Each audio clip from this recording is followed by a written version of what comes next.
তাহলে আসসালামু আলাইকুম, সবাই কেমন আছেন? আশা করি ভালো আছেন। আলহামদুলিল্লাহ আমরা অনেক ভালো আছি। এই যে দেখতেছেন এখানে দুইটা লাইন, এটা মসজিদের ওযুখানা। এই যে দেখতেছেন এখানে 8টা ট্যাপ কল বসানো হয়েছে ওযুর জন্য। তো এখন যেহেতু শীতকাল আসছে, সকালবেলা ফজরের নামাজের ওযু করার সময় মুসল্লিদের কাছে অনেক ঠান্ডা লাগে বা ওযু করতে একটু সমস্যা হয়, বিধায় ওনারা এই ওযুখানার মধ্যে হিটারের লাইন করা হয়েছে। তো আমরা আসছে এই যে হিটারের লাইনটা করার জন্য। এই যে দেখতেছেন এটা হচ্ছে আমাদের হিটার থেকে আসছে এই লাইনটা, আর এই লাইনটা আসছে আমাদের ট্যাঙ্কি থেকে। তো আমরা হিটার থেকে লাইনটা আনি এখানে এই যে কলেজের ট্যাপ কলের লাইনটা, এই লাইনটার সাথে লাগিয়ে দিয়েছি। এখানে একটা চাবি ব্যবহার করছি, ঠান্ডা পানির লাইনটাতে একটা চাবি ব্যবহার করছি। তো আমাদের যখন পানিটা গরম হয়ে এখানে আসবে, এই চাবি দুইটার মাধ্যমে আমাদের পানিগুলোকে অ্যাডজাস্ট করতে হবে।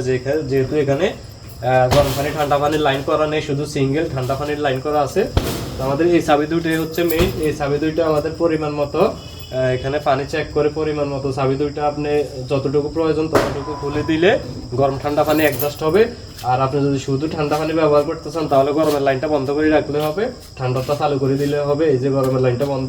আবার শুধু গরমের পানি ব্যবহার করলে আপনারা এই যে গরমেরটা চালু করে দিবেন, ঠান্ডাটা বন্ধ করে দিলে শুধু গরম পানি পড়বে।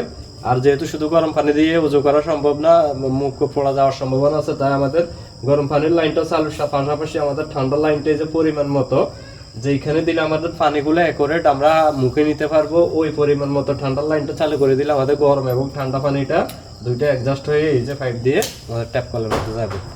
ধন্যবাদ সবাইকে।